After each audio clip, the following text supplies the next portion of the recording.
Hi folks, my name is Mr. Kuchak and I am your art teacher. Before we begin, let me go over our class rules. We have 3 rules at Elk Lake. Be ready, be responsible, be respectful. We are ready in the art room when we come in, sit in our assigned seats, and get quiet so that we can learn about art. We are responsible in the art room when we follow directions and take care of our supplies, and we clean up any of our messes. We are respectful when we use kind words like please and thank you, and when we value other students' artwork. Supplies you will need for today's lesson. Go ahead and pause the video if you need to.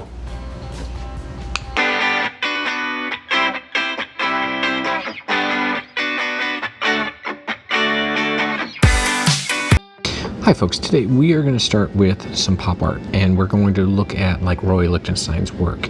Roy Lichtenstein did a lot of like comic based work, so we need some comic words that have sounds with them, like pop or boom, ka-pow, zap, splat. You get the idea. There is a whole bunch of them, even words like crack, or crack, splat, pop, boom, pow. Oh, wow. So we can use these words then in our picture. Now, if you have a small piece of paper, it still works. You can use a small piece of paper. I have a large piece of paper, so I'm going to use that. What I find that works for me is that I like to do a little bit of a guideline. So my guideline just lets me know, hey, make it this big. So I just put a little bit of a guideline near the bottom and near the top so that I can make my letters nice and big. Now I'm going to use the word zap. So I'm going to draw it out regular, then I'll turn it upside down so that you can see it. So I want a big Z. So if you start off with a Z, then you can kind of come in and you can make it a little bit more bubbly, kind of like a comic. So if I start off with the letter A, and then I can kind of come inside, Z-A, and then P.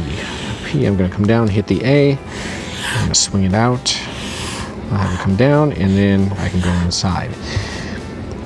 Now, things you can think of while you're doing this too are, how do I make it look a little bit more like a zap? Well, I can change some of these. Instead of doing them straight, I can kind of come in and do like lightning bolts with them.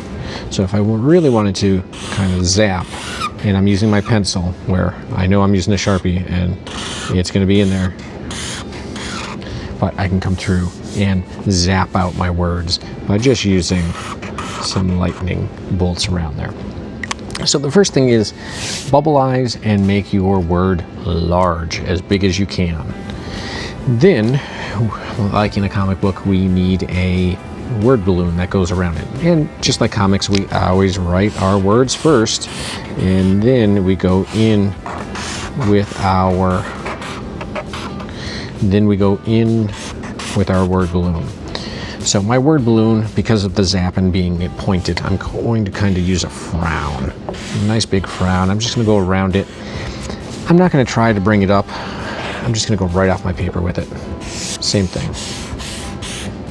I'm going to go right through, and I'm going to get all of that in there. Once that's done, I like to bubbleize that one too, because if you're using paint or you're using something else to put it in there, having that stand out is really going to make a difference. So now we have that all done. Now we come to probably my favorite part in here is doing the Ben Day dots. So Ben Day was an advertising person who came up with this way to add discs or circles of color in areas so that they could save money while they were printing things out, but it still looks like it's filled in. You see this a lot in comics. You see it in comic strips because colored ink costs a lot of money. So if you use dots, you have white spaces and you're saving money, especially when you're printing hundreds and millions of copies of stuff. Now there's 2 ways you can do this. One way that I found was use a Gatorade cap or any type of bottle cap that you have. You just hold on to it and go right around it. I like using the center of a roll of tape because it gives me actually two, so I can do the inside or I can do the outside. Now the trick with these is don't put Ben-Day dots on your bubble, don't put Ben-Day dots on your words. But what you want to start doing though is you want to have some going off the paper.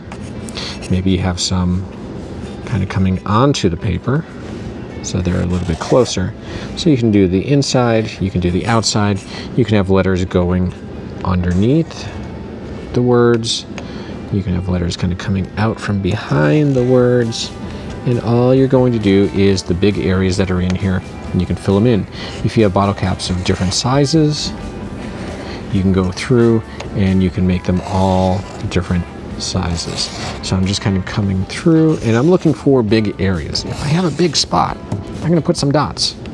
Even if they're going off the paper, it still is going to make it look good.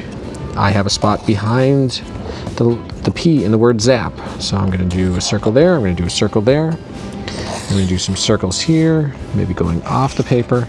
And if I have some going off the paper, I do want to have some kind of going under my word balloon too. So I just kind of keep going around. What's nice with filling these in is the Ben-Day dots kind of want to take over. So you start putting them in their areas and you start seeing spots where you're going to start looking like really cool. Like, oh, if I put one here, it's going to look nice. I'm going to put one there. So try to have these dots kind of take over your picture. So then we have that all filled in. So just go to town with your Ben-Day dots. If you have something like this, which is like a circle stencil, you could use that too. But honestly, I find that using the circle tracer of just a bottle cap or a cap or the center of a roll of tape, it does its job really well. And you really don't care if like Sharpie or something or marker gets onto it because you're able to get all of those dots in. So this is going to be video 1, which is just getting our picture filled in. I'm not sure if I'm going to do a second video with paint or with colored pencils or markers. So really it's up to you how you choose to color it in. Think of what your word is. Like with zap, I'm probably going to use yellow on my words to make my words really stand out. Oh, I forgot all this whole spot with Ben-Day dots. So I'm going to make the letters kind of match in there. The word balloon I will do black so that it adds some emphasis and some things around there. I will also paint in my Ben-Day dots a different color than my background. You know, so if I'm in my head, if I'm planning this out, I would probably do yellow, maybe a violet type background, maybe like an orange dot or orange and pink dots.